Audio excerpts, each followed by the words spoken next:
you think he's responsible for the border crisis? I don't think anyone's responsible for it.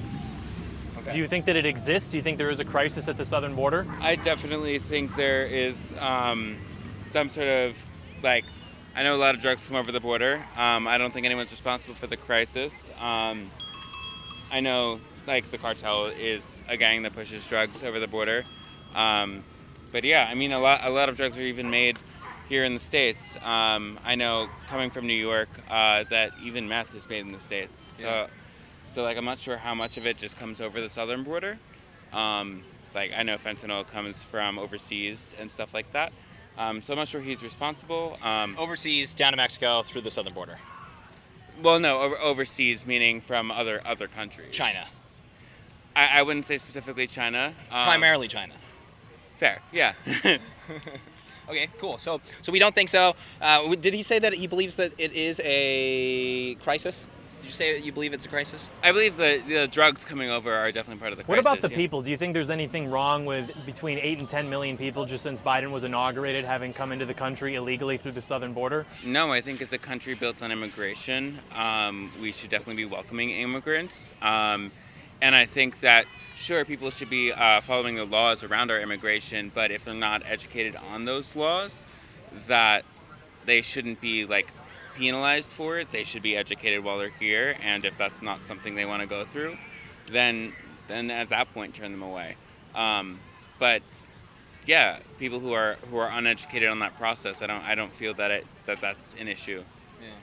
Yeah, I mean, we would come from the position more of Joe Biden has deliberately sabotaged the southern border under his administration. You mentioned that we're a country of immigrants. You know, people can still legally come here. The cartels and the people coming up are actually deliberately taking advantage of the lax border laws the United States has right now to enter the country. And they're entering the country illegally. We're also a country of law and order and laws, you know? So that's why a lot of people have a problem with this. The reason I say deliberate sabotage of the southern border, essentially right now, they basically just gave the southern border to the cartels. They control everything. And Joe Biden's border patrol, he has about 90% of the border patrol on busing services and administrative duties, essentially. So, they're not properly protecting the border because there are drug runners that cross the border. There are armed cartel members. There are terrorists. There are all sorts of people. And the federal government is supposed to keep you, him, me, us Americans safe. It's literally their primary job. So if you don't know who's coming into the country, do you see why people actually are holding him responsible for not enforcing the border laws? So, I mean, our entire government is... I would blame our entire government for not participating on these issues. But as someone who's not just American, but also Irish, Italian, Scottish, German, Czechoslovakian, Russian, Polish, Romanian, my entire family comes from overseas. Right. I know that specifically my father's side of the family, who is entirely Jewish, escaping the Holocaust, that I know they didn't come over following the laws, and they were educated on those laws when they got here and participated in that process. Yeah, there's a difference between immigration today and immigration back in the 1930s and 40s. People didn't get a bunch of freebies when they came here in the early 1900s. Today you have free housing, free schooling, free food, all of that. There's a major difference. So we're talking about today's immigration, not necessarily comparing it to the 1800s and early 1900s, because it's not even close to the same thing. So, I mean, I would disagree. That family doesn't come from wealth, and they definitely received assistance. But I also come from the position where nobody should go without water, food, housing.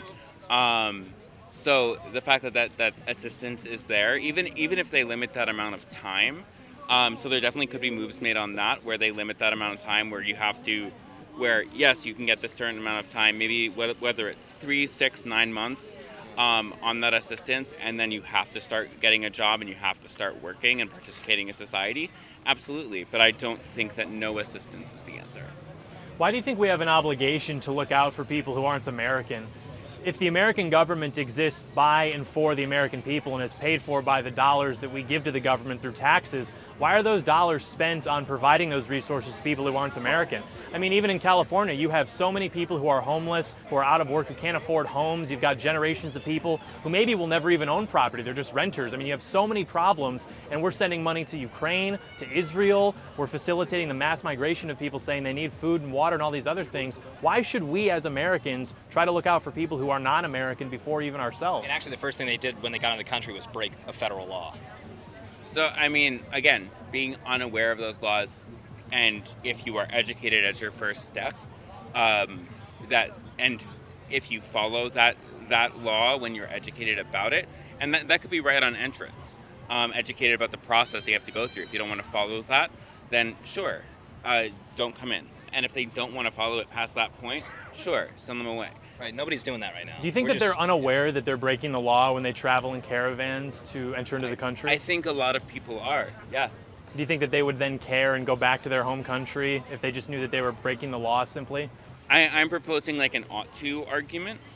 So like we ought to educate people who are coming into the country, whether it be legally or illegally. Well, but do you think that they would turn around if they knew that they were breaking the law once they got here? Well, I don't think it would be up to them at that point. What I'm saying ought to is give them 72 hours, educate them on like a simple version of the process. If they want to learn more about it, and they want to follow it past that point, absolutely let them into the country. If they're like, no, I'm not about that, or like, I'm not going to do that, then turn them away. I mean, we're seeing record-breaking numbers last month. Can you guess how many illegal immigrants came into the country last month? Give me a number, yeah. 302,000. So the whole entire city of Huntington Beach is about 220. Okay. So that was just last month. It's been like that, 250,000 roughly since Biden got in office. And he actually undid some Trump-era policies, and as soon as he did that, illegal immigration started skyrocketing. That's why a lot of people are pointing at him, because it's pretty obvious that it's him. And he's trying to prevent Texas from protecting the border as well right now.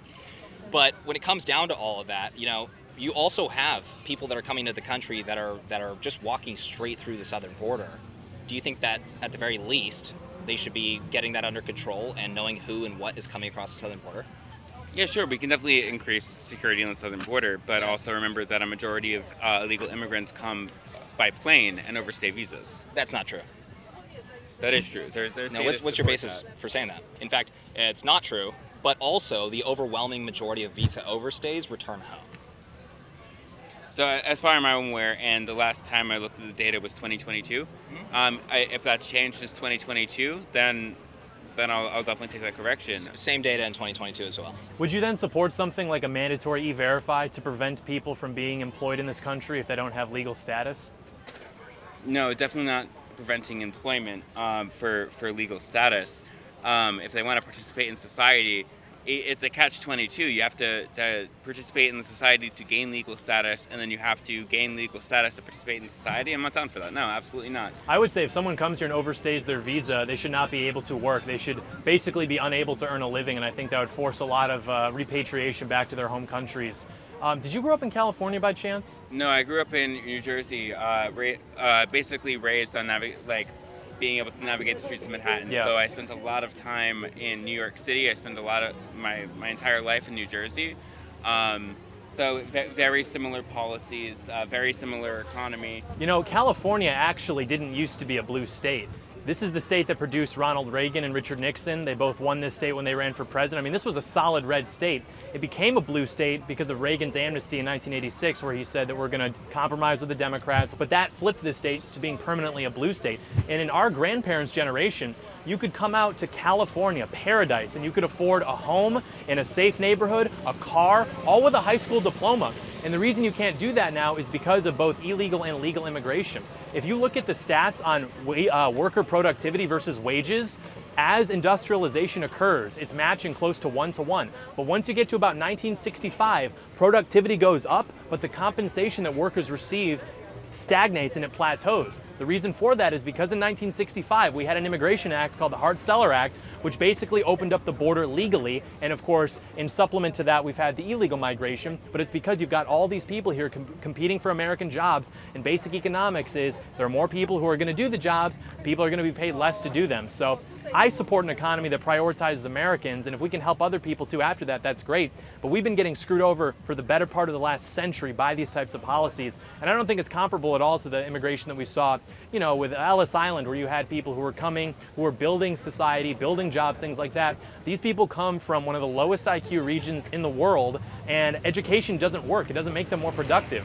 They come here, they get on welfare, a majority of them both legal and illegal, and that's just not sustainable for a country. I mean, everything that we see now, we take for granted. But you keep this up for a couple more decades, we are going to look like Brazil. What do you think about that?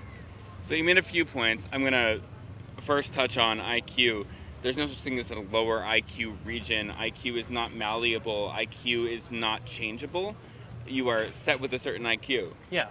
So like the fact that like it would be irrational to assert that a certain place has a lower IQ on average. You disagree that Central America has one of the lowest IQs in the world in terms of on average? I would say that it's a possibility if you have data to support it. It is true. I Okay, promise you. so yeah, so I would not by the mere fact that IQ is not malleable, that seems irrational to me. But I mean, if you have the data to support it, sure. Did you know there was a long time where the minimum IQ that you could have to join the US military, which presumably has the greatest incentive to get as many people in as possible, they cut it off at 83. So if your IQ was tested lower than 83, they said that you're probably not intelligent enough to join the US military. The average IQ in many countries in Central America is lower than even that. So if they can't even be a soldier, how are they supposed to do jobs that Americans are supposed to be taking as well? Again, I would. Do you have a source for that to say that their IQ is lower on average? If you Google it, it'll come up. I mean, it's like settled science, I assure you. I got Guatemala average IQ 84. All right, let me look at the average IQ for the United States. It's about 100, but it's been going down because our population has become more largely filled with people 97, 82 to 97 is a countries. great difference in IQ, especially when I'm a person with a 175 IQ. So, like, yeah, sure. That's not a huge difference. I'm about 97 to 75. It's an 80 point difference. If you're well, because it's a normal distribution. So if your IQ is 175, you're like in the top 0.0001% of intelligence. Yes. And because of that, IQ, and social scientists don't like this because, like you said, it's not malleable. It's hardwired, and it's kind of inconvenient to acknowledge the differences in human intelligence. But IQ is the greatest predictor for all sorts of wonderful outcomes in life, be it income, longevity, intact marriage, homeownership. I mean, almost any metric that you could think of for evaluating individual well-being, IQ is one of the greatest predictors for that. But people try to shelve that away and hide it because if that's true, well, then you can't just throw money at people and expect them to improve. I mean, maybe on the margins, but in terms of actually like making people's lives better, you can't just throw money at it. And that's a tough conversation. So I appreciate you talking to us. You don't have to record this part, but they have 15 points on 200. That's a standard, 15 points though, that's a whole standard deviation. Standard deviation, which is what, 5%? No, it's like 32%. So if my IQ is average and he's got a 115, he's already like 32 percentile points higher than I am, which is like... Hey, you rock. We appreciate your time. Thank you.